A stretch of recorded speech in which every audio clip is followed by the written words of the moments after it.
Hi, welcome to Doll Alchemy. Since last video, we've done some renovations in the Alchemistress's workshop. You'll get a better glimpse at the end of the video when we do our photo shoot. Today we have a very special customization planned.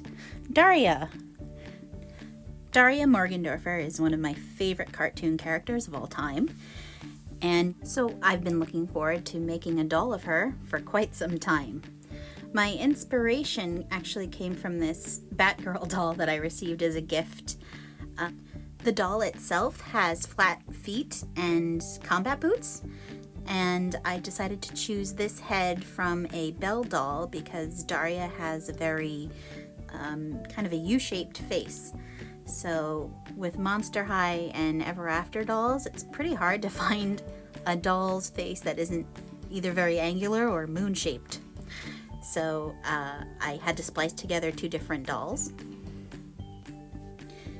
Here are those boots that came with the doll that are going to be perfect for later.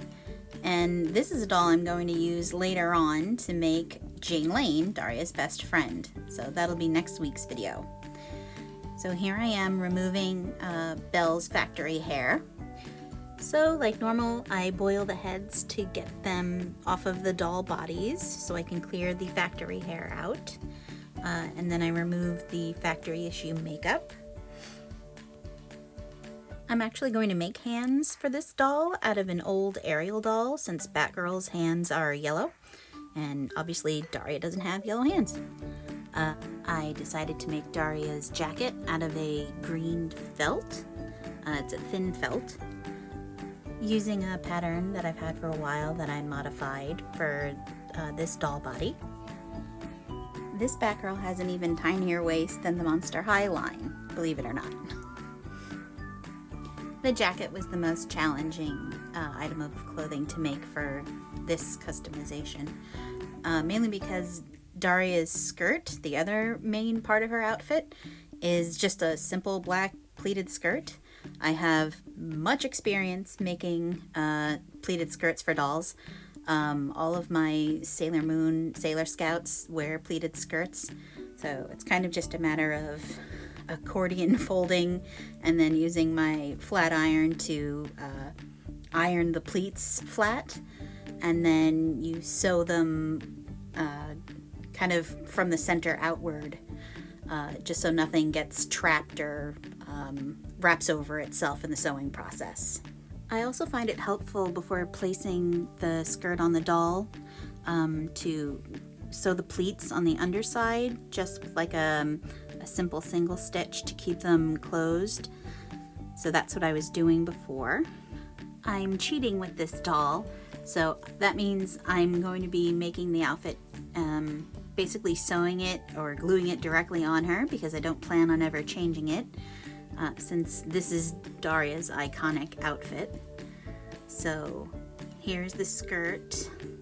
I'm sewing it, like I said, directly onto her. There's no clasps or Velcro to take it off again after I'm finished.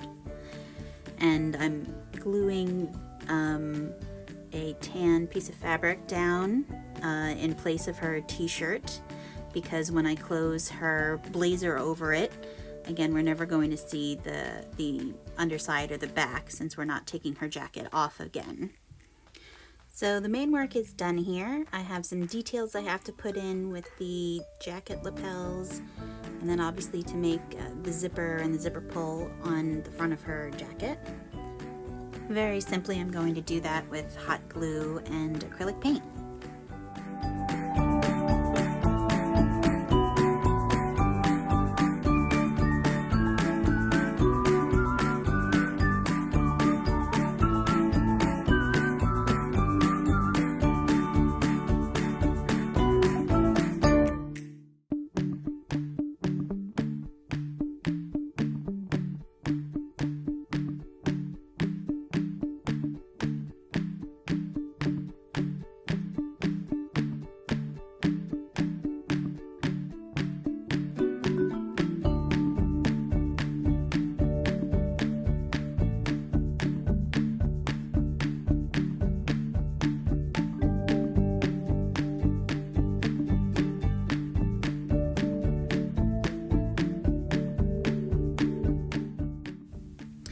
With her main outfit done, I prime and paint her combat boots black to match her outfit, and then I'm going to paint off screen the details of her shoelaces in white and gray.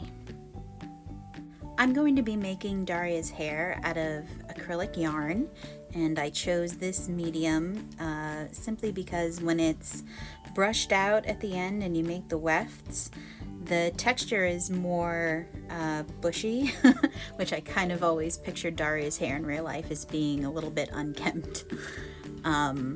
So in order to make yarn wefts, you have to brush out all the individual strands with a pet brush, and you wind up with fluff everywhere.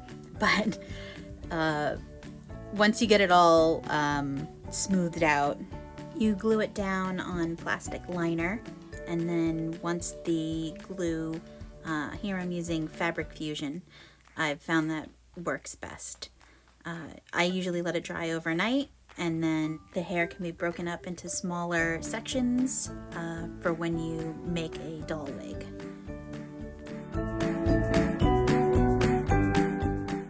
While the yarn wefts were drying, I sealed the doll's face with Mr. Super Clear Sealant, and I blushed her face with my pan pastels.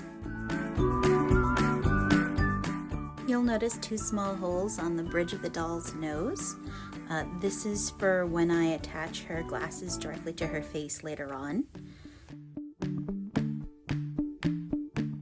Daria is a famous nonconformist and as such does not wear makeup. So all the shading in her face I tried to keep very natural. I didn't put any makeup on her. I kept her lips and her eyes very neutral shades. Just enough definition to stand out so that her face wasn't so flat.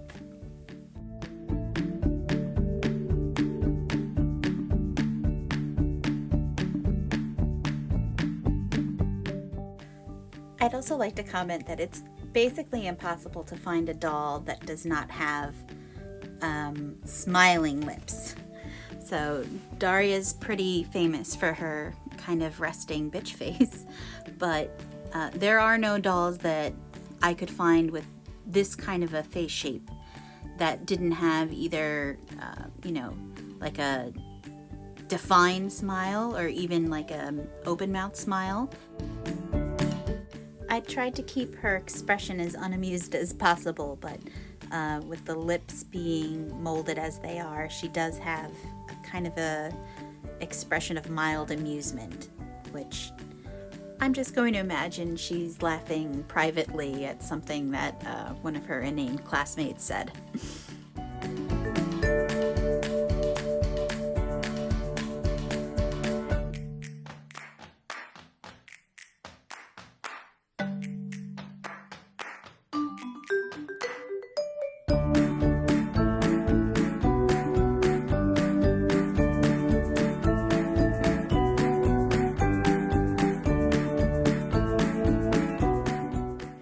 And because I'm cheating, I'm gluing the yarn wefts directly to Daria's head in order to style her hair. So this is Daria's completed head. I set her hair with a bit of hairspray and my curling iron just to get the edges right. So now it's time to put in her glasses, which are actually made from a pair of earrings I found on clearance at Michael's that I've painted black. The rest of the frame is actually made out of a thin black leather cord. All that's left is to attach her hands, her head, and to put on her boots.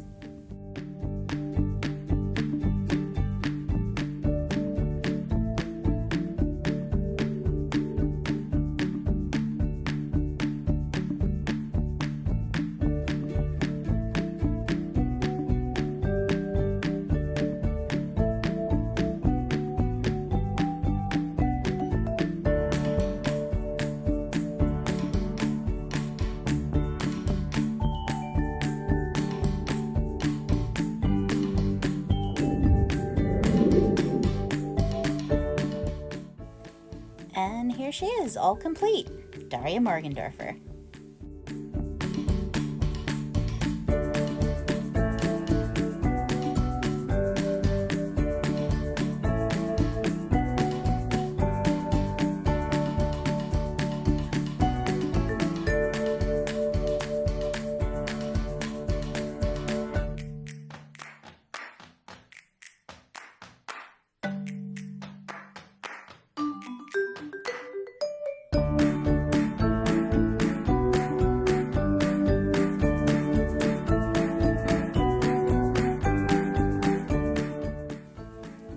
enjoyed this video as much as I enjoyed making Daria. If you did enjoy this video, please like, subscribe, and share it. And be sure to tune in to our next video because we'll be making Jane. Thanks for stopping by.